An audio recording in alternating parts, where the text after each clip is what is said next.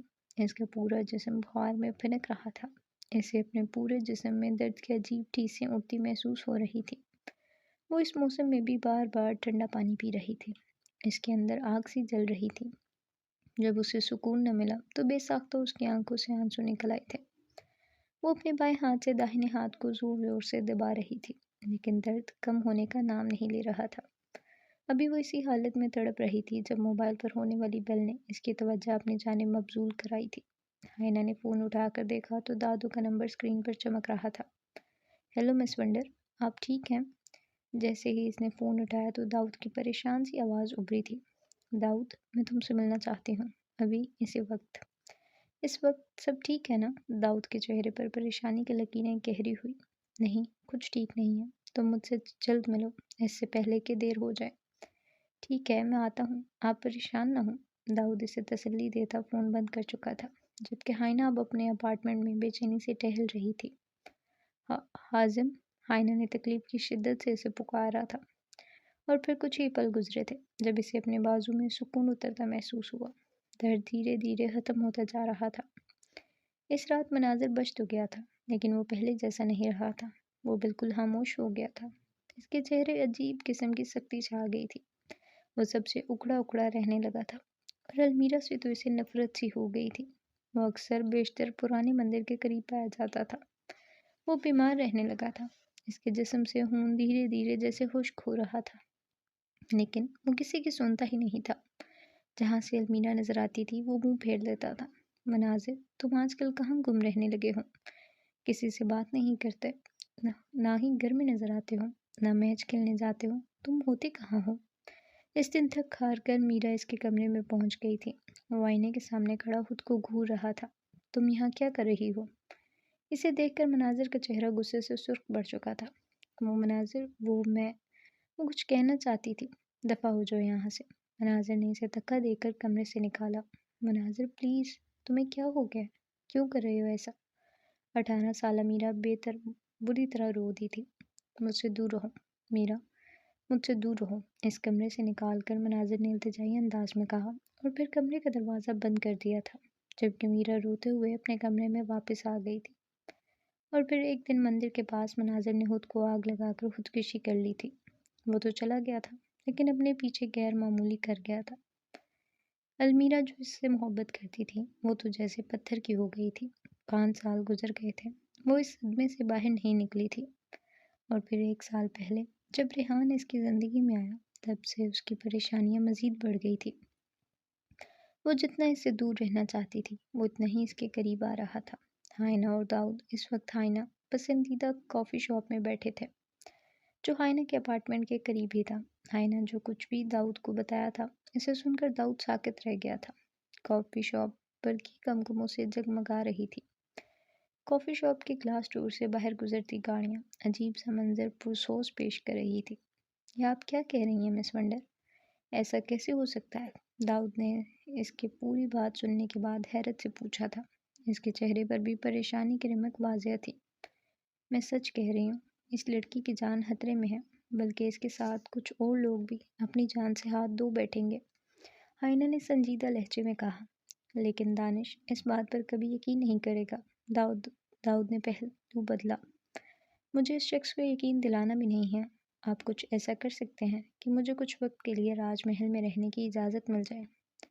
مشکل کام ہے، مجھے دانش سے بات کرنی پڑے گی، داؤد نے سر کھجاتے جواب دیا تھا۔ یہ آفیسر دانش تیمور میرے ہر راستے کی رکاوٹ کیوں بن رہا ہے؟ وہ چاہ کر بھی اپنے لہجے کی تلخی اور ناگواری نہیں چھپا پائی تھی۔ اس کی آواز کس قدر دھیمی تھی لیکن بہت واضح اور صاف تھی، کیونکہ ہر راستہ اور ہر چیز آفیسر دانش تیمور سے ٹکرا کر گزرتی ہے۔ جواب دانش کی طرف سے آیا تھا۔ دونوں نے چہرے کا رخ موڑ کر بائیں جانب دیکھا تھا۔ وہ جیکٹ کی جیبوں میں ہاتھ ٹھون سے پرسکون سے کھڑا تھا۔ داؤد کے دل کی دھڑکن اچانک ہی تیز ہوئی تھی۔ وہ یہاں دانش کو بتا کر نہیں آیا تھا، لیکن وہ کیسے بھول گیا تھا؟ وہ دانش تیمور تھا، اس کے ارد گرد پتہ بھی ہلتا تو اس کی خبر رکھتا تھا۔ میرے خیال سے مجھے اب جانا چاہیے، آئینہ نے کھڑے ہوتے کہا۔ وہ دانش سے کھار کھانے لگی تھی۔ بیٹھ جائے مس ونڈر، میں انسانوں کو کاٹتا نہیں ہوں۔ عجیب سا لہجہ تھا اس کا۔ ہائنا نے داؤد کی طرف دیکھا جس نے بیٹھنے کا اشارہ کیا تھا۔ وہ نہ چاہتے ہوئے بھی بیٹھ گئی تھی۔ تو کیا باتیں کی جا رہی تھی؟ دانش نے کرسی کو الٹا کر کے رکھا اور اس کی پشت والا حصہ آگے کی جانب تھا جس پر وہ دونوں ہاتھ جمائے اس پر تھوڑی رکھ کے بیٹھ چکے تھے۔ انداز بہت ہی ہلکا پھلکا تھا۔ ہائنا گیلانی کو کبھی کبھی وہ شخص حیران کر دیتا تھا۔ پہلے سے وہ صرف گرگٹ لگتا جو پل بھر میں رنگ بدل لیتا تھا، لیکن اسے اب اندازہ ہوا تھا وہ گرگٹ کے ساتھ ساتھ ایک خاک شکاری بھی تھا۔ اور پھر یہاں تو معاملہ داؤد اور مس ہائنا گیلانی کا تھا جو آج کل اسے مشکوک لگ رہے تھے۔ کچھ باتیں ذاتی ہوتی ہیں، ہر ایک کو نہیں بتائی جاتی۔ برف سا سرد لہجہ تھا مس ونڈر کا۔ اچھا تو یہ بات ہے، دانش نے سوچتے ہوئے اس بات میں سر ہلایا۔ اگر میں تم لوگوں کی ٹیم میں شامل ہو جاؤں تو پھر کیا مجھے تم دونوں کی ٹیم میں شامل ہونے کا موقع ملے گا؟ وہ چہرے پر مسکان سجائے پوچھ رہا تھا۔ وہ دانش تیمور جس کے پاس کسی سے بات کرنے کا وقت نہیں ہوتا تھا، وہ ان دو لوگوں کی ٹیم میں شامل ہونے کا کہہ رہا تھا جنہیں وہ بے وقوف سمجھتا تھا۔ داؤد کو اس کے ذہنی توازن پر شک سا ہوا تھا، جبکہ مس ونڈر نے آنکھیں سکیڑ کر اسے دیکھا تھا۔ ہو سکتا ہے اسی بہانے میں آپ کی راج محل جانے اور وہاں رہنے میں مدد کر سکوں، دانش نے ایک آنکھ دباتے ہوئے کہا۔ تو مس ونڈر سے پٹا گئی۔ اسے دانش سے اس درجہ بے تکلفی کا انداز نہیں تھا۔ اسی لمحے ہائنا گیلانی نے اعتراف کیا تھا کہ وہ شخص روپ بدلنے میں گرگٹ کو بھی پیچھے چھوڑ چکا تھا۔ پہلے یہ بتاؤ کہ پوسٹ مارٹم کی رپورٹ آئی ہے کہ نہیں؟ داؤد نے راج محل سے آنے کے بعد باقی وقت ملیحہ کے ساتھ گزارا تھا، اسی لیے اسے رپورٹ کا اندازہ نہیں تھا۔ ہاں، پوسٹ مارٹم کی رپورٹ کے مطابق موہن کی موت سانپ کے کاٹنے سے واقع ہوئی ہے، دانش نے سادہ سے لہجے میں بتایا۔ دیکھا، میں نے کہا تھا نا ایسا ہی ہوگا، تم بلا وجہ میں سلمیرا پر شک کرتے رہے ہو، داؤد نے پرجوش لہجے میں کہا۔ لیکن سوچنے کی بات ہے، محل کے اندر سانپ گھسا کیسے؟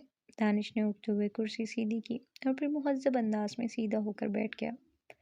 ظاہر سی بات ہے، وہ علاقہ ہی ایسا ہے۔ محل سے کچھ فاصلے پر ایک بہت بڑا باغ ہے، اس کے علاوہ آس پاس گھنے جنگلات ہیں۔ وہاں سانپ نہیں ہوں گے تو کہاں ہوں گے؟ مس ونڈر نے تھن کر پوچھا۔ ہاں، آپ نے بالکل ٹھیک فرمایا مس ونڈر، لیکن کئی اور پہلو ہیں جن پر ہم نے غور نہیں کیا۔ وہ کیا؟ داؤد نے تعجب سے پوچھا۔ وہ دانش کی سوچ جاننے کی صحیح کر رہا تھا۔ رام ناتھ کا کہنا ہے کہ وہ پچھلے 30 سالوں سے محل میں رہ رہا ہے اور آج تک ایسا کبھی نہیں ہوا کہ راج محل میں کوئی سانپ گھسا ہو، حالانکہ وہ علاقہ زہریلے سانپوں سے بھرا ہوا ہے۔ دانش نے کہنا شروع کیا۔ اور اس کی وجہ کیا ہے؟ سانپ راج محل میں کیوں نہیں جاتے؟ مس ونڈر بھی چوکنی ہو گئی تھی، کیونکہ پچھلے 30 سال یا شاید اس سے بھی پہلے سے راج محل کی کھڑکیوں اور دروازوں پر باقاعدہ لونگ اور دار چینی کی اسپرے کی جاتی ہے، اور یہ ایسی چیز جو سانپ کو محل سے دور رکھتی ہے۔ اس اسپرے کو کسی بھی جگہ پر کیا جائے تو سانپ اس جگہ سے دور بھاگتے ہیں۔ ہو سکتا ہے رام ناتھ کل رات اسپرے کرنا بھول گیا ہو، داؤد نے نکتہ پیش کیا۔ نہیں، اسپرے کی گئی تھی، اس کے ثبوت حاصل کر چکا ہوں میں، دانش نے جواب دیا۔ لیکن سانپ تو دن کے وقت بھی محل میں داخل ہو سکتا ہے نا؟ مس ونڈر جانے کیا جاننے کی صحیح کر رہی تھی۔ ہو سکتا ہے، لیکن جہاں تک میرا خیال ہے، ایک شام میں کی گئی اسپرے اگلے 24 گھنٹوں تک پر اثر رہتی ہے، اور پھر کل رات شام ہوتے ہی رام نے باقی ملازموں کے ساتھ مل کر اسپرے کر دی تھی اور کھڑکیاں دروازے اچھے سے بند کیے تھے، جبکہ موہن کی موت واقع ہوئی اسپاٹ بوائے جے کے مطابق کھڑکیاں کھلی ہوئی تھی۔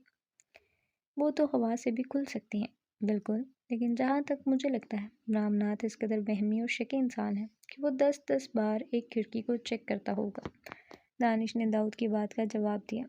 راج محل اتنا بڑا ہے، سانپ کہیں سے بھی وہاں داخل ہو سکتا ہے۔ محل کے ہر کونے میں تو اسپرے نہیں کی جاتی ہوگی، آخر آپ کہنا کیا چاہتے ہیں؟ مس ونڈر جھنجھلا اٹھی تھی۔ یہ بھی تو ہو سکتا ہے کہ کوئی سانپ کو اس محل میں لایا ہو، دانش نے رازدان انداز میں سرگوشی کی تھی۔ داؤد اور مس ونڈر دونوں چونک گئے تھے۔ وہ واقعی ایک ذہین آفیسر تھا، مس ونڈر نے اعتراف کیا تھا۔ بھائی، ہونے کو تو کچھ بھی ہو سکتا ہے، لیکن مجھے لگتا ہے جو دکھایا جا رہا ہے وہ سچ نہیں ہے، اس سچ کے پیچھے کچھ چھپا ہوا ہے، دانش نے دونوں ہاتھ کھڑے کرتے ہوئے کہا جیسے وہ انہیں مزید الجھانا چاہتا ہو۔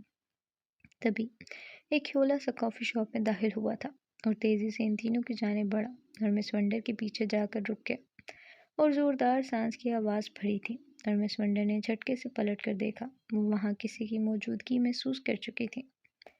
کیا ہوا؟ دانش کچھ اور بھی کہہ رہا تھا جب داؤد نے مس ونڈر کے چہرے پر بدلتے تاثرات کو دیکھ کر پوچھا۔ وہیولا تیزی سے ان تینوں سے دور ہوا تھا۔ کچھ نہیں، اس نے الجھن زدہ لہجے میں کہا اور دوبارہ ان دونوں کی طرف متوجہ ہو گئی۔ تو مسٹر دانش تیمور، آپ بتائیں مجھے اس محل میں رہنے کی اجازت کیسے ملے گی؟ کیونکہ مجھے لگتا ہے وہاں کسی کی جان خطرے میں ہے۔ مس ونڈر اپنے مطلب کی بات پر آئی تھی۔ وہیولا اب چلتا ہوا دانش کی طرف آیا تھا۔ کچھ دیر وہ وہاں کھڑا ان کی باتیں سنتا رہا اور پھر جس تیزی سے آیا تھا اسی سرعت سے کافی شاپ سے باہر نکل گیا۔ پیچھے وہ تینوں اہم معاملات طے کرنے تھے کہ کس نے کب اور کیا کرنا تھا، کیونکہ جتنا یہ کیس سیدھا نظر آ رہا تھا اتنا تھا نہیں۔ وہ اپنے کمرے میں لگے اس پر پراسرار سے آئینے کے سامنے کھڑا تھا جسے وہ اپنے ساتھ لایا تھا۔ آئینے کے اندر ایک عجیب اور خوفناک سی حویلی کا منظر نظر آ رہا تھا۔ کس نے کیا وہ سب؟ آخر کس نے؟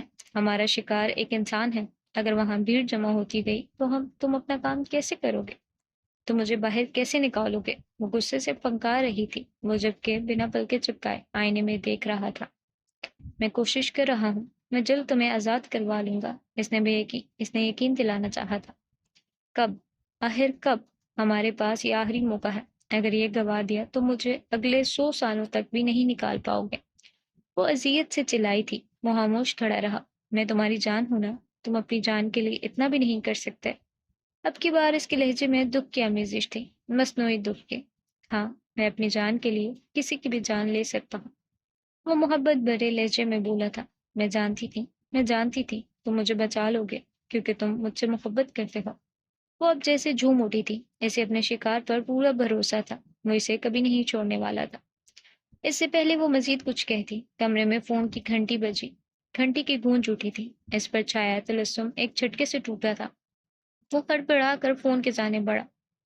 مس ونڈر جیسے ہی لاک کھول کر اپارٹمنٹ میں داخل ہوئی تو ایک عجیب سے احساس نے اسے گھیر لیا تھا۔ وہ کوٹ اتار کر دروازے کے پیچھے لٹکاتی تیزی سے کچن کی جانب بڑھی۔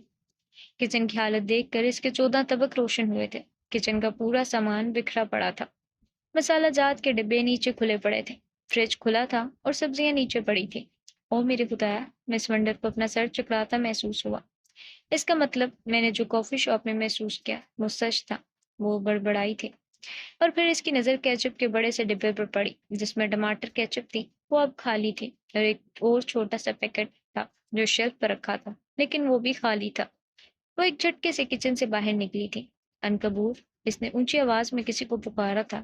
عنکبور، کہاں ہو تم؟ باہر نکلو! وہ غصے سے چلا رہی تھی اور تبھی لاؤنج میں رکھے صوفوں میں سے ایک صوفے میں حرکت سی ہوئی۔ وہ پھولا اور پھولتا گیا اور پھر ایک دم سے غبارے کی مانند پھٹ گیا۔ مس ونڈر جھٹکے سے پیچھے ہٹی۔ جی مالکن، میں یہاں ہوں۔ 3 فٹ کے قد کی ایک عجیب و غریب مخلوق اس کے سامنے حاضر ہوئی تھی۔ وہ ایک چھوٹا سا آدمی تھا جس کی ناک لمبی جبکہ کان نہیں تھے۔ وہ سیاہ رنگ کے عجیب سے لباس میں ملبوس تھا۔ اس کی آواز کانوں میں چبھتی ہوئی محسوس ہوئی تھی۔ تم یہاں کیا کر رہے ہو؟ وہ غصے سے دہاڑی تھی۔ وہ مالکن، مالک نے مجھے بھیجا تھا آپ کی خیر خبر کو۔ ان کا کہنا تھا آپ انہیں پکار رہی ہیں، شاید آپ تکلیف میں ہیں۔ عنکبور اب کسی مجرم کی طرح سر جھکائے کہہ رہا تھا۔ عنکبور میر حازم کا ملازم تھا، یعنی اس کا غلام۔ اس کا تعلق بھی میڈیمز کی دنیا سے تھا اور وہاں اونچے گھرانوں میں ایسے ملازم اور غلام رکھنے کی اجازت تھی۔ جب سے حازم کا انسانوں کی دنیا سے رابطہ ٹوٹا تھا، اس نے عنکبور کو ہائنہ کا غلام بنا دیا تھا۔ جب بھی موقع ملتا یا حازم کو محسوس ہوتا کہ ہائنہ کسی مشکل میں ہے یا ہائنہ کبھی حازم کو پکارتی تو وہ سب سے نظر بچا کر عنکبور کو وہاں بیچ دیتا تھا۔ جب پہلی بار عنکبور ہائنہ سے ملنے آیا تو وہ اسے دیکھ کر ڈر گئی تھی۔ وہ اس وقت کھانے میں مصروف تھی اور ٹماٹر کیچپ اس پر رکھی تھی۔ یہ کیا ہے مالکن؟ عنکبور نے ٹماٹر کیچپ کو دیکھتے ہوئے پوچھا۔ شاید اس کی دنیا میں یہ نہیں پائی جاتی ہے۔ یہ ٹماٹر کیچپ ہے، تم چکھ سکتے ہو۔ اور ہائنہ کی یہ بات مہنگی پڑ گئی تھی۔ عنکبور کو وہ پسند آئی تھی۔ اب وہ جب بھی آتا تو سب سے پہلے کچن میں گھس کر کیچپ کا ڈبہ خالی کرتا تھا۔ ہائنہ لاکھ چھپا کر رکھ لیتی لیکن وہ اسے ڈھونڈ نکالنا چاہے اس کے لیے اسے پورا کچن درہم برہم کرنا پڑے۔ نہیں، میں بالکل ٹھیک ہوں۔ ہائنہ نے بے بسی سے پھٹے ہوئے صوفے کی جانب دیکھا اور پھر دوسرے صوفے پر گرنے کے انداز میں بیٹھ گئی تھی۔ اوہ، مالک کو غلط فہمی نہیں ہو سکتی، عنکبور بڑبڑایا تھا۔ تم کافی شاپ میں ہماری باتیں سن رہے تھے۔ اچانک وہ سیدھی ہوئی۔ مالکن، وہ لڑکا آپ کو تنگ کرتا ہے، میں یہی جاننے گیا تھا۔ آپ فکر نہ کریں، آج کے بعد وہ آپ کو تنگ نہیں کرے گا۔ یقیناً اس کا اشارہ دانش تیمور کی جانب تھا۔ تم نے کیا کیا ہے عنکبور؟ آئینہ جیسے چلائی تھی۔ وہ عنکبور کو اچھے سے جانتی تھی، وہ اسے تنگ کرنے والے کی زندگی اجیرن کر دیتا تھا۔ کچھ نہیں، شاید میں غلط بول گیا۔ عنکبور نے اپنے منہ پر ہاتھ رکھا تھا، جبکہ آئینہ گیلانی کا چہرہ زرد پڑ چکا تھا۔ مجھے لگتا ہے مصیبتیں اور پریشانیاں میرا پیچھا کرتی ہیں، میں جہاں بھی جاتی ہوں وہاں پر ہی مصیبتیں بڑھ جاتی ہیں۔ میرا فون کان سے لگائے ملال سے کہہ رہی تھی۔ اسے موہن کی موت کا تعلق خود سے جڑا محسوس ہوتا تھا۔ ایسے کیوں سوچتی ہو تم؟ ریحان نے سوال کیا تھا۔ اس کے لہجے میں محبت کی مٹھاس تھی۔ میں ایسا نہیں سوچنا چاہتی ریحان، لیکن حالات و واقعات مجھے مجبور کر دیتے ہیں۔ میرا نے ایک گہری سانس فضا میں خارج کی تھی۔ وہ اپنے کمرے کی بالکنی میں کھڑی تھی۔ رات کے اس پہر محل سے باہر گہری تاریکی چھائی تھی۔ اسے کچھ نظر نہیں آ رہا تھا سپائے آسمان پر ٹمٹماتے ستاروں کے۔ ٹھنڈی ہوا اسے سکون بخش رہی تھی۔ میں بہت جلد تمہارے پاس آ رہا ہوں، میرا پھر سب ٹھیک ہو جائے گا، تم پرسکون ہو جاؤ گی۔ میرا ریحان کے لہجے میں چھپی پر اسراریت کو محسوس نہیں کر پائی تھی۔ شاید وہ اس پر یقین کرنے لگی تھی، شاید ریحان کی محبت اسے جینا سکھا رہی تھی۔ ہاں جلد آ جاؤ، ہم سب کو تمہاری ضرورت ہے، یہاں کچھ ٹھیک نہیں ہے، میرا نے مان سے کہا تھا، اور دوسری طرف وہ شخص ایک پل کو ساکت ہوا۔ اچھا ٹھیک ہے، تم اب سو جاؤ، صبح بات کریں گے۔ اور ہاں، وہ گھڑی اپنی کلائی سے مت اتارنا، شب بہر۔ وہ اس کی بات سنے بنا ہی فون بند کر چکا تھا، اور اسی پل میرا کی نظروں نے کچھ عجیب دیکھا تھا۔ ایک مدھم سی روشنی باغ کی جانب بڑھ رہی تھی، یوں جیسے کسی نے موشل تھام رکھی ہو، کیونکہ اندھیرے کی وجہ سے کسی کا وجود دکھائی نہیں دے رہا تھا۔ میرا ایک پل کے لیے ساکت ہوئی تھی۔ اچھا ٹھیک ہے، تم اب سو جاؤ۔ رات کے اس پہر خوفناک باغ میں جانے کی ہمت کون کرے گا؟ میرا نے پل بھر کو سوچا، کیا مجھے اس کے پیچھے جانا چاہیے؟ وہ بھی سوچ ہی رہی تھی، پیچھے سے ابھرنے والی آواز پر اچھل پڑی۔ میرا! اس نے جھٹکے سے پیچھے مڑ کر دیکھا۔ سلا اس کے پیچھے کھڑی سوالیہ نظروں سے اسے دیکھ رہی تھی۔ کیا ہوا؟ تم یہاں کیوں کھڑی ہو؟ وہ بھی رات کے اس پہر؟ سلا نے سوال کیا۔ وہ سلا، وہ باغ میں۔ میرا نے اس وجود کی جانب اشارہ کیا جو وشل تھامے اندھیرے باغ کی جانب بڑھ رہا تھا، اور پھر وہ ساکت رہ گئی۔ وہاں پر اب کچھ نہیں تھا، جہاں کچھ دیر پہلے روشنی جلتی نظر آ رہی تھی۔ شاید وہ جو بھی تھا باغ میں داخل ہو چکا تھا۔ کیا ہوا باغ کو؟ سلا نے بے اختیار ہی سوال پوچھا۔ وہ پہلے ہی کافی ڈری ہوئی تھی، اور اب میرا نے تاثرات سے مزید خوف میں مبتلا کر رکھے تھے۔ میرا نے ایک گہرا سانس فضا میں خارج کیا، اور خود کو پرسکون کرتے ہوئے جواب دیا، کچھ نہیں، تم بتاؤ کیا ہوا؟ سب ٹھیک ہے نا؟ وہ بالکنی کا دروازہ بند کرتی کمرے میں آ گئی تھی۔ مجھے بھوک لگی ہے، میں اکیلے نیچے نہیں جانا چاہتی، تم میرے ساتھ چلو گی؟ سلا معصومیت بھرے لہجے میں پوچھ رہی تھی۔ میرا کو اس پر پیار آیا تھا۔ ہاں چلو، اس میں پوچھنے والی کیا بات ہے؟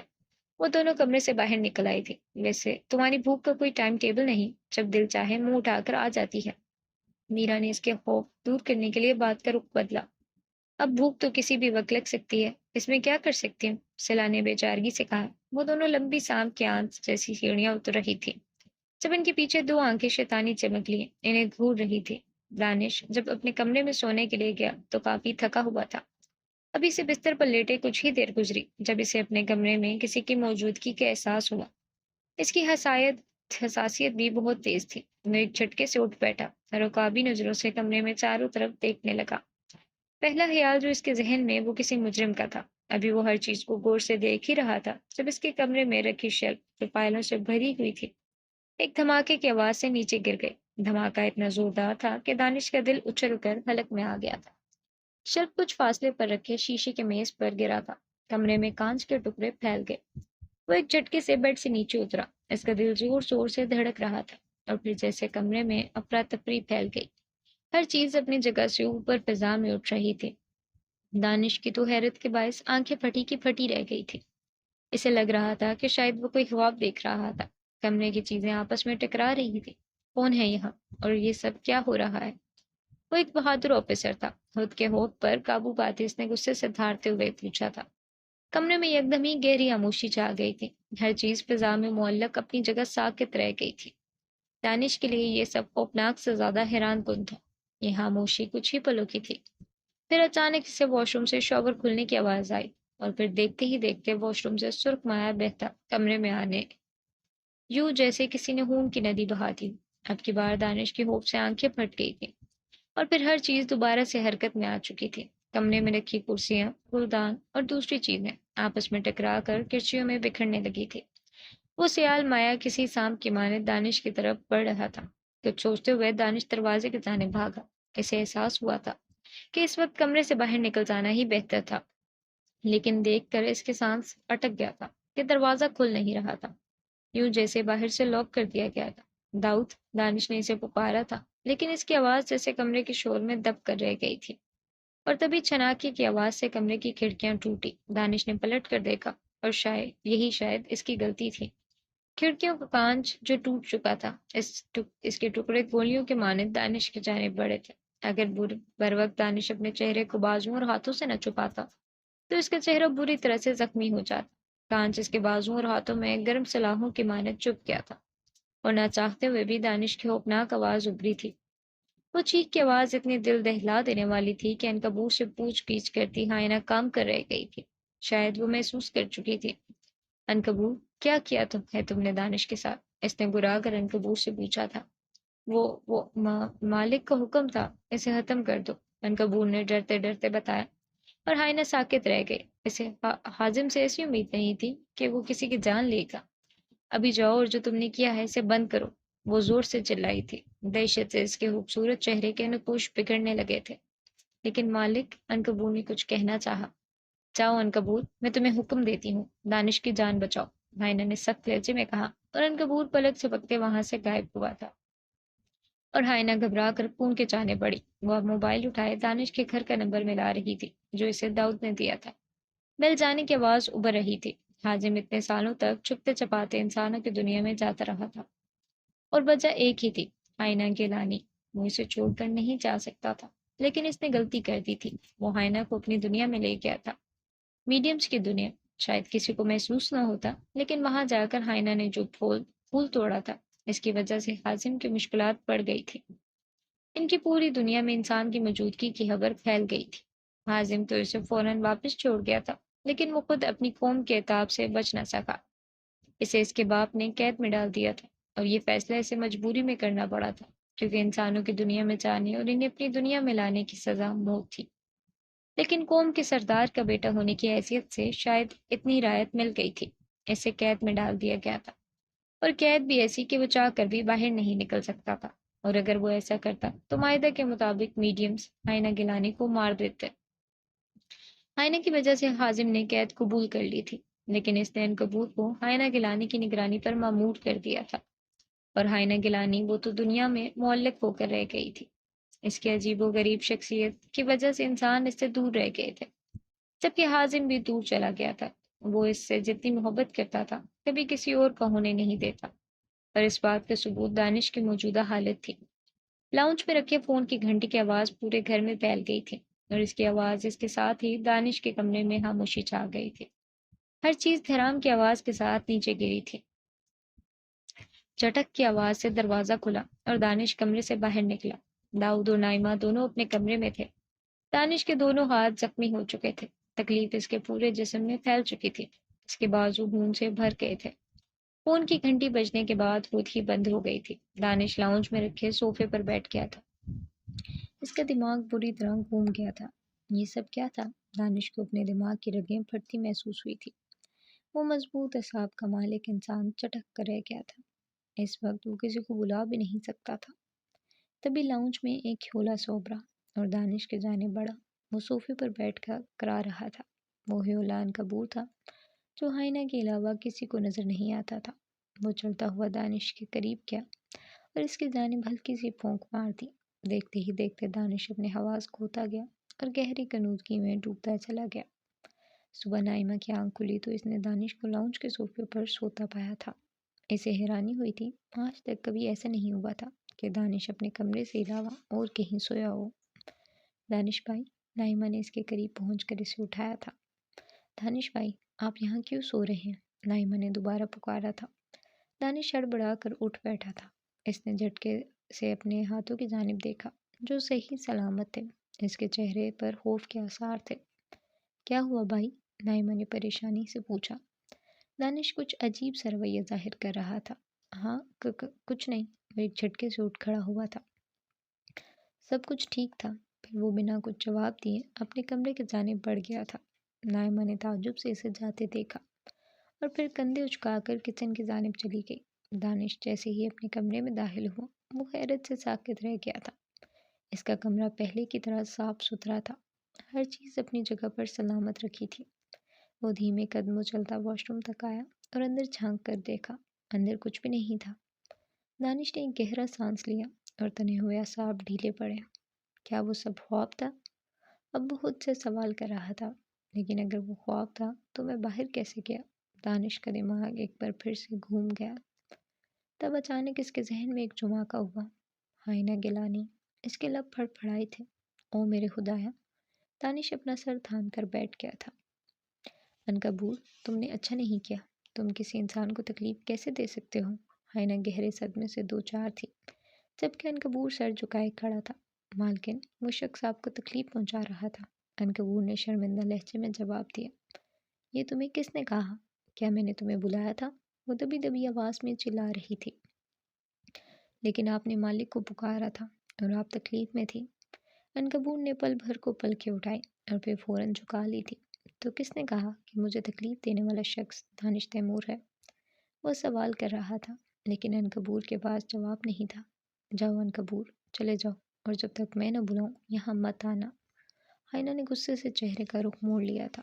وہ عنکبور سے شدید ناراض تھی۔ مجھے معاف کر دیں، عنکبور نے بھولا سا منہ بناتے ہوئے کہا۔ عنکبور جاؤ، آئینہ نے ضبط سے مٹھیاں بنجتے ہوئے کہا تھا۔ اس نے آج تک عازم اور عنکبور کا اچھا روپ دیکھا تھا۔ اسے ذرا سا بھی اندازہ نہیں تھا کہ وہ کسی انسان کی جان بھی لے سکتے تھے۔ مالک آپ سے بہت محبت کرتے ہیں، عنکبور نے دھیمے سے لہجے میں کہا۔ آئینہ نے ضبط سے آنکھیں بند کی تھیں۔ میں نے کہا چلے جاؤ، میں تمہاری مالکن ہوں، اور جب تک میں تمہیں نہ بلاؤں تم واپس مت آنا، چاہے تمہیں بھیجے یا نہ بھیجے۔ سمجھ آئی؟ آئینہ نے سخت لہجے میں کہا، اور عنکبور نے اس بات میں سر ہلا دی۔ وہ کچھ کہنا چاہتا تھا، آئینہ کا سرخ چہرہ دیکھ کر خاموش ہو گیا، اور پھر خاموشی سے ہوا میں تحلیل ہو کر غائب ہو گیا۔ اس کے جانے کے بعد آئینہ کے لب ہلکے سے کپ کپائے تھے۔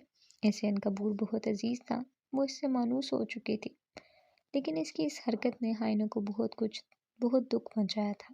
اور دانش، وہ جانے کس حالت میں تھا؟ راج محل میں خاموشی چھائی تھی۔ موہن کی موت کو حادثہ قرار دے دیا گیا تھا، اور جے کے کی ٹیم پھر سے فلم کی شوٹنگ میں مصروف ہو گئی تھی۔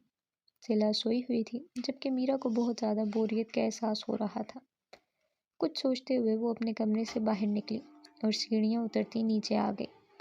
اس کے ارادہ باغ میں جانے کا تھا، جہاں رات کوئی گیا تھا۔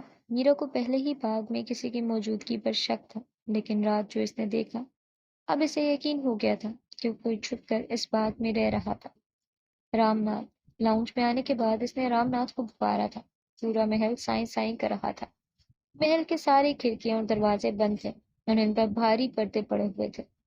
موہن کی موت کے بعد رام ناتھ کچھ زیادہ ہی ڈر گیا تھا۔ اس کی پکار پر رام ناتھ نے کوئی جواب نہیں دیا تھا۔ رام ناتھ، کہاں ہو تم؟ اس نے دوبارہ پکارا تھا۔ محل میں چھائی پراسرار خاموشی سے میرا کو اچانک ہی خوف آیا تھا۔ اس بار بھی کسی کی طرف سے کوئی جواب نہیں آیا تھا۔ چینیا آپی، یہ صبح صبح ہی جانے کہاں چلی گئی تھی؟ میرا اس وقت سیاہ اور سرخ رنگ کی اسکرٹ اور شرٹ میں ملبوس تھی، بالوں کی اونچی پونی باندھے وہ باہر جانے کو تیار تھی۔ وہ آس پاس کے علاقہ دیکھنا چاہتی تھی، وہ بھی اکیلے۔ رام ناتھ کا جواب نہ پا کر اس نے مرکزی دروازے کی جانب قدم بڑھائے۔ ابھی وہ 2 قدم ہی چلی تھی جب اچانک عجیب سی آواز محل میں گونج کر رہ گئی تھی، کسی کے تالے کے کھلنے کی آواز، جیسے برسوں بند تالا اچانک سے کھل جائے۔ میرا کے قدم ساکت ہوئے۔ اس نے پلٹ کر دیکھا، آواز سیڑھیوں کے نیچے سے آئی تھی، جہاں اندھیرا تھا۔ رام ناتھ، یہ تم ہو؟ میرا نے ایک بار پھر سے اسے پکارا، لیکن کوئی جواب نہیں آیا تھا۔ اب اس نے نہ چاہتے ہوئے بھی سیڑھیوں کی جانب قدم بڑھا دیے تھے، جبکہ پیچھے اندھیرا چھایا تھا۔ وہ دھڑکتے دل کے ساتھ چھوٹے چھوٹے قدم اٹھاتے وہاں پہنچی، اور پھر اپنی اسکرٹ کی جیب سے موبائل نکال کر اس کی لائٹ جلائی۔ سیڑھیوں کے پیچھے کچھ فاصلے پر ایک بڑا سا دروازہ تھا۔ یہ پہلے نظر کیوں نہیں آیا مجھے؟ میرا اس دروازے کو دیکھ کر حیران رہ گئی تھی۔ وہ ڈر بھی رہی تھی، لیکن محل کے پراسرار راز جاننے کے عجیب سے دھن سوار تھی اس پر۔ کچھ سوچتے ہوئے اس نے دروازے کی جانب قدم بڑھائے اور دروازے کے قریب پہنچ کر اسے ہاتھ سے چھو کر دیکھا۔ وہ ایک بڑا چوکور دروازہ تھا جو شاید کسی قیمتی درخت کی لکڑی سے بنایا گیا تھا۔ پھر میرا نے دھڑکتے دل کے ساتھ دروازے کا ہینڈل گھمایا۔ وہ چر کی آواز سے کھلتا چلا گیا۔ اسے لگا تھا دروازہ جتنا پرانا اور اس کا ہینڈل جتنا زنگ آلودہ تھا، وہ کھلنے میں یقیناً وقت لیتا۔ دروازے کے اندر بھی اندھیرا سا چھایا تھا۔ میرا نے موبائل کی روشنی کا رخ اندر کی جانب کیا۔ وہاں سیڑھیاں تھیں اور نیچے سے ہلکی سی روشنی آ رہی تھی۔ یہ ایک تہھانہ تھا، شاید نیچے کوئی لائٹ چل رہی تھی۔ میرا کے ذہن میں پہلا خیال رام ناتھ کا آیا تھا۔ شاید وہ کسی کام کی غرض سے تہھانے میں گیا ہو۔ رام ناتھ! وہ بنا کچھ سوچے سمجھے اسے پکارتی سیڑھیاں اترتی چلی گئی اور اس کے پیچھے نہ محسوس انداز سے دروازہ بند ہوتا چلا گیا تھا۔ میں جانتا ہوں مس ہائنا گیلانی کہ میرے ساتھ رات جو بھی ہوا آپ اس سے واقف ہیں، جو محض ایک خواب نہیں تھا، ایک حقیقت تھی، ایک خوفناک اور بھیانک حقیقت جو خواب کا روپ دھار چکا ہے۔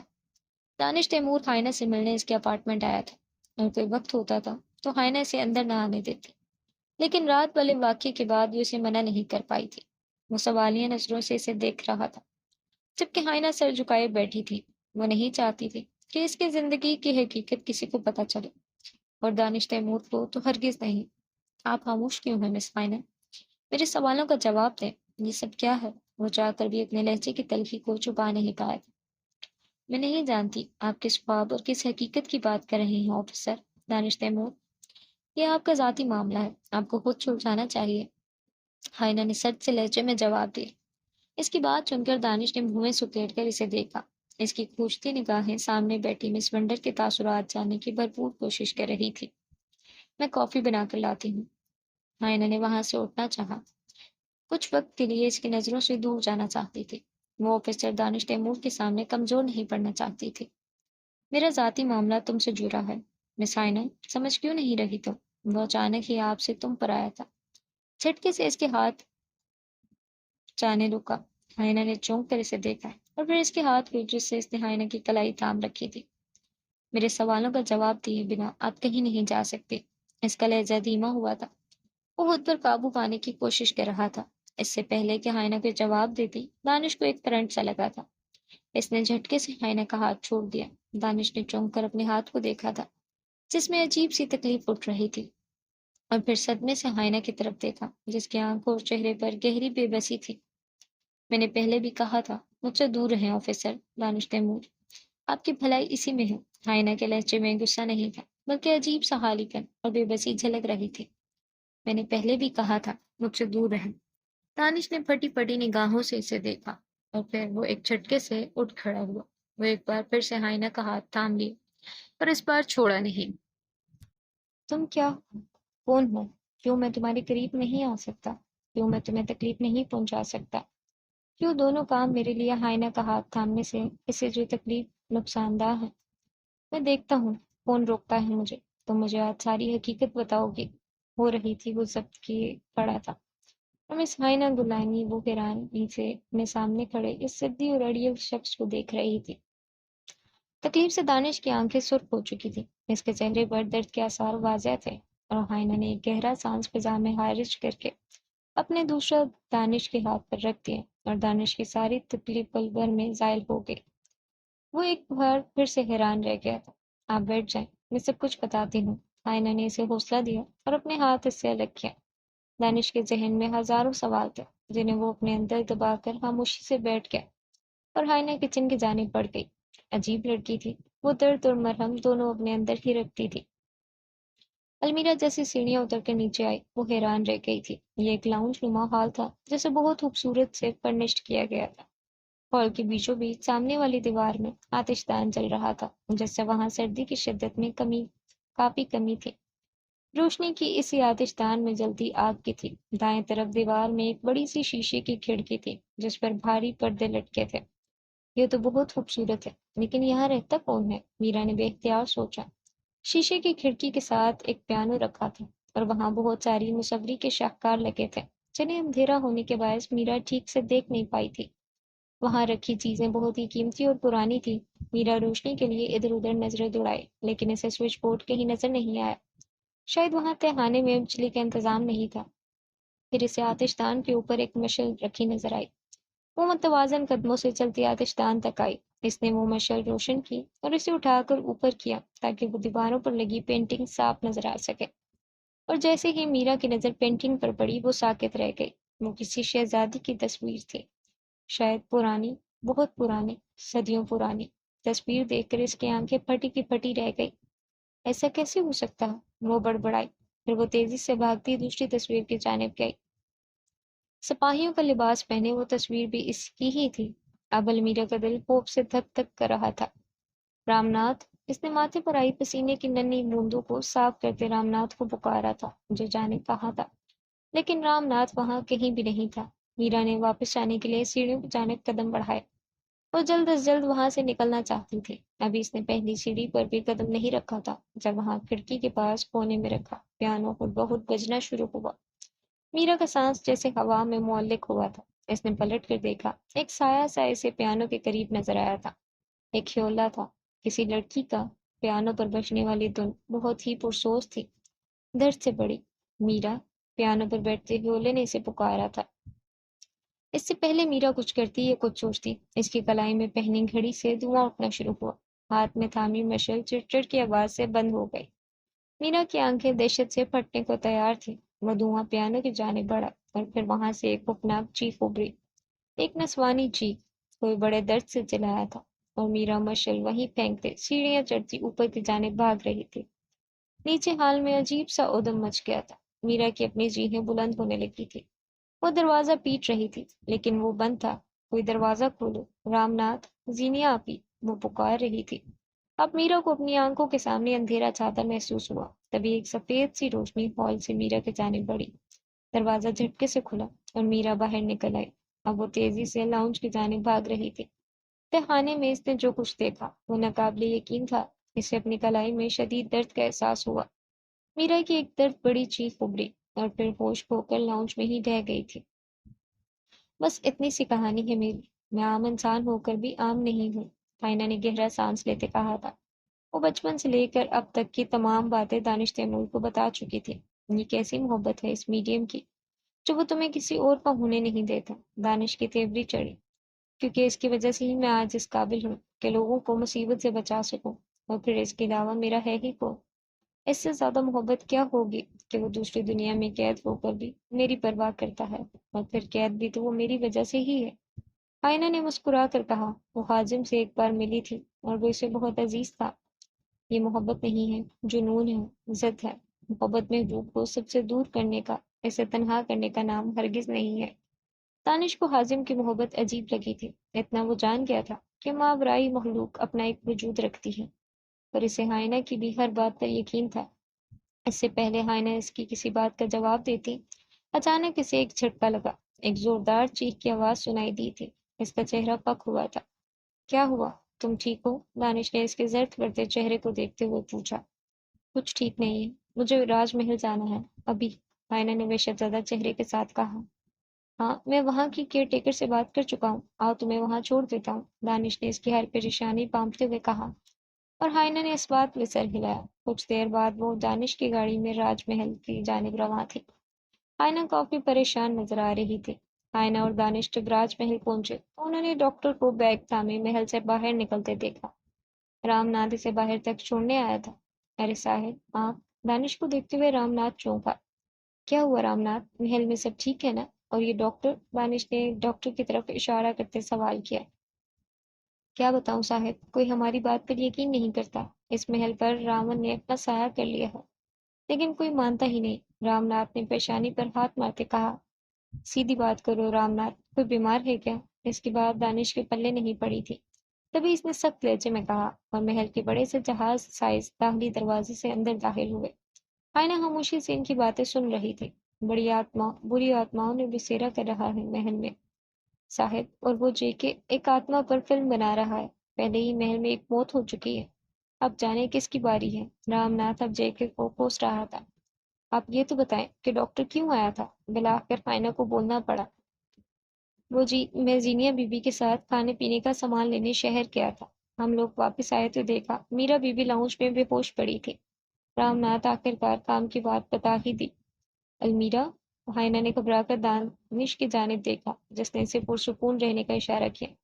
میں مسز زینیا سے ملنے آیا ہوں، آپ انہیں نیچے بلائیں۔ وہ لوگ اب لاؤنج میں رکھے بیش قیمتی صوفوں پر بیٹھ چکے تھے۔ آئینہ نے ایک بار پھر تارانہ نظروں سے محل کو دیکھا تھا، جانوروں کے کٹے سر جو دیواروں پر لٹکے تھے اور اس بات کا اشارہ کرتے تھے کہ اس محل میں رہنے والے آباء و اجداد شکار کے شوقین تھے۔ اس وقت خائنہ کا خوف میں مبتلا کر رہے تھے۔ رام ناتھ دائیں جانے بنے مہمان خانے کی طرف بڑھ گیا۔ المیرا کو مہمان خانے کے ایک کمرے میں لٹایا گیا تھا۔ کچھ دیر بعد جینیا آپی رام ناتھ کے ساتھ وہاں پہنچ چکی تھی۔ آفیسر دانش صاحب کیسے ہیں آپ؟ وہ اپنی پریشانی کو چھپاتے ہوئے پوچھ رہی تھی۔ میں بالکل ٹھیک ہوں، آپ سنائیں، پھر سے یہاں کوئی حادثہ تو نہیں ہوا؟ دانش نے سوال کیا۔ مجھے لگتا ہے برے حادثوں نے راج محل کا راستہ دیکھ لیا۔ روز کوئی نہ کوئی انہونی ہوتی ہے۔ ان کے چہرے پر گہرے دکھ کی پرچھائیاں تھیں۔ جس چیز سے بچنے کے لیے انہوں نے میرا کو یہاں بلایا تھا، وہ واقعات اس کا پیچھا نہیں چھوڑ رہے تھے۔ ان سے ملیں، یہ مس فائنہ گیلانی ہے جن کا میں نے بتایا تھا۔ اب سے یہ یہیں پر رہیں گی اور مجھے امید ہے محل ہونے والے حادثات کا یہ پتہ لگا کر رہیں گی۔ دانش نے ہائنہ کا تعارف کرایا اور زینیا آپی نے دانش کے ساتھ کھڑی اس پرسوز سی لڑکی کو دیکھا جس کی آنکھوں میں عجیب سی چمک تھی۔ ہیلو، کیسی ہیں آپ؟ ہائنہ نے مسکرا کر کہا۔ میں ٹھیک ہوں، زینیا آپی مسکرا دی۔ تو ٹھیک ہے، میں چلتا ہوں، مجھے آفس جانا ہے۔ دانش ہائنہ کو چھوڑ کر چلا گیا، جبکہ ہائنہ نے ایک گہرا سانس فضا میں خارج کیا۔ وہ اپنے آپ کو ہر طرح کے حادثات سے نپٹنے کے لیے تیار کر رہی تھی۔ کیا میں المیرا سے مل سکتی ہوں؟ اس نے نرم لہجے میں پوچھا۔ کیوں نہیں؟ زینیا آپی سے لے کر مہمان خانے کی جانب بڑھ گئی۔ ڈاکٹر نے کیا کہا؟ ہائنہ نے اس کے ساتھ جاتے ہوئے سوال کیا۔ ان کا کہنا ہے صدمے اور خوف کی وجہ سے بے ہوش ہوئی ہے۔ کیا کسی نے دیکھا جب بے ہوش ہوئی تھی؟ نہیں، سلا سوئی ہوئی تھی، باقی کسی نے نہیں دیکھا۔ اس کا مطلب صرف المیرا ہی بتا سکتی ہے کہ ہوا کیا تھا، ہائنہ نے سنجیدہ لہجے میں کہا۔ وہ کمرے تک پہنچ چکی تھی اور پھر اندر داخل ہوئی۔ ایک بڑے سے مسہری نما بیڈ پر وہ بے ہوش پڑی تھی، جس کے چاروں جانب سفید پردے لٹک رہے تھے۔ ہائنہ نے غور سے المیرا کا چہرہ دیکھا تھا۔ وہ خوبصورت تھی اور اس وقت جیسے کپڑے پہن رکھے وہ اسے اور بھی خوبصورت بنا رہے تھے۔ سلا اور ایک ملازمہ جو باورچن تھی اور نہیں آئی تھی میرا کے ارد گرد بیٹھی تھی۔ تقریباً 2 گھنٹے ہونے والے ہیں اسے اس کمرے میں لیٹے ہوئے، ابھی تک ہوش نہیں آیا، زینیا آپی نے بتایا۔ ہائنہ نے سمجھتے ہوئے اس بات میں سر ہلایا۔ کمرے میں گہری خاموشی تھی جسے سلا کے موبائل پر ابھرنے والی آواز نے توڑا تھا۔ سب نے چونک کر اس کی جانب دیکھا۔ وہ ریحان بھائی کا فون ہے، سلا نے گھبرا کر بتایا۔ ریحان کے نام پر ہائنہ کے کان کھڑے ہوئے۔ وہ اس وقت ایک کھلے سے ٹراؤزر اور اونی شرٹ میں ملبوس تھی۔ میں فون سن کر آتی ہوں، سلا کہتے کمرے سے باہر نکل گئی۔ ہائنہ چلتے ہوئے بیڈ کے قریب آئی جس کے دائیں جانب بڑی سی کھڑکی تھی۔ پورے محل میں کھڑکیاں اور دروازے کثیر تعداد میں موجود تھے۔ ہائنہ نے سفید رنگ کا پردہ ہٹا کر دیکھا۔ باہر ایک مالی پودوں کی کانٹ چھانٹ کر رہا تھا اور اس سے کچھ فاصلے پر زرد رنگ پتوں سے سجا باغ پوری ہیبت کے ساتھ موجود تھا۔ زینیا آپی نے ملازمہ کو چائے لانے کا کہا اور وہ اٹھ کر چلی گئی۔ ملازمہ کے جانے کے بعد ہائنہ میرا کے سرہانے بیٹھ گئی اور اپنا دایاں ہاتھ اس کی پیشانی پر رکھا اور آنکھیں بند کی۔ کچھ منظر اس کی آنکھوں کے سامنے کسی فلم کی مانند چلنے لگے تھے۔ باغ، محل، سیڑھیاں، خفیہ دروازہ، تہھانا اور بجتا ہوا پیانو۔ پھر ہائنہ نے ایک جھٹکے سے اپنا ہاتھ کھینچ لیا۔ کیا آپ بتائیں گی میرا کے ساتھ ایسا کیوں ہوتا ہے؟ چینی آپی نے ڈرتے ڈرتے پوچھا تھا۔ آج میرا کے ساتھ کیا ہوا وہ میرا ہی بتائے گی۔ آپ یہ بتائیں ریحان کون ہے؟ ہائنہ نے میرا کے پاس سے اٹھتے ہوئے پوچھا۔ اب وہ دوبارہ سے کھڑکی میں کھڑی ہو چکی تھی۔ اس نے پردہ ہٹایا اور کچھ روشنی میرا کے چہرے پر پڑی۔ ریحان، وہ میرا کا فیانسی ہے، منگنی ہو چکی ہے دونوں کی۔ کرتا کیا ہے؟ ہائنہ نے باغ کو غور سے دیکھتے ہوئے ایک اور سوال کیا۔ المیرا سے محبت، چینی آپی نے جذب سے کہا۔ محبت، میرا کے ساتھ ایسا کب سے ہو رہا ہے؟ اب وہ کھڑکی سے ہٹ کر کمرے میں لگی ایک پینٹنگ کے سامنے کھڑی تھی۔ اس کی کھوجتی نگاہیں کچھ ڈھونڈ رہی تھی۔ پہلے بھی وہ چپ چپ اور سب سے الگ رہتی تھی، لیکن اس کے ساتھ عجیب و غریب تو 1 سال پہلے سے ہو رہا ہے۔ سینیا آپی نے میرا کو دیکھتے ہوئے کہا۔ اور ریحان میرا کی زندگی میں کب آیا تھا؟ ایک اور سوال حاضر تھا۔ وہ اب بڑے سے لکڑی کے میز پر رکھے اس پیش قیمتی لکڑی سے بنے لیمپ کو ہاتھ سے چھو رہی تھی۔ اس سوال پر زینیا آپی کے چہرے پر الجھن ابھری۔ تقریباً 1 سال پہلے، زینیا آپی نے بتایا اور لیمپ کو ٹٹولتا ہائنہ گیلانی کا ہاتھ ساکت ہوا۔ یعنی محبت کا دعویٰ کرنے والی سب سے زیادہ تکلیف دیتے ہیں، ہائنہ گیلانی نے جانے کس احساس کے تحت کہا تھا۔ زینیا آپی چونک گئی تھی۔ انہوں نے ایسا کبھی نہیں سوچا تھا۔ اس سے پہلے وہ کچھ کہتی سلا کمرے میں داخل ہوئی۔ ریحان بھائی لندن آ رہے ہیں، اس نے گویا دھماکہ کیا تھا۔ ہائنہ نے لبوں پر عجیب پراسرار سے مسکراہٹ پھیل گئی۔ وہ جانتی تھی ایسا ہونے والا تھا۔ یہ تو بہت اچھی بات ہے،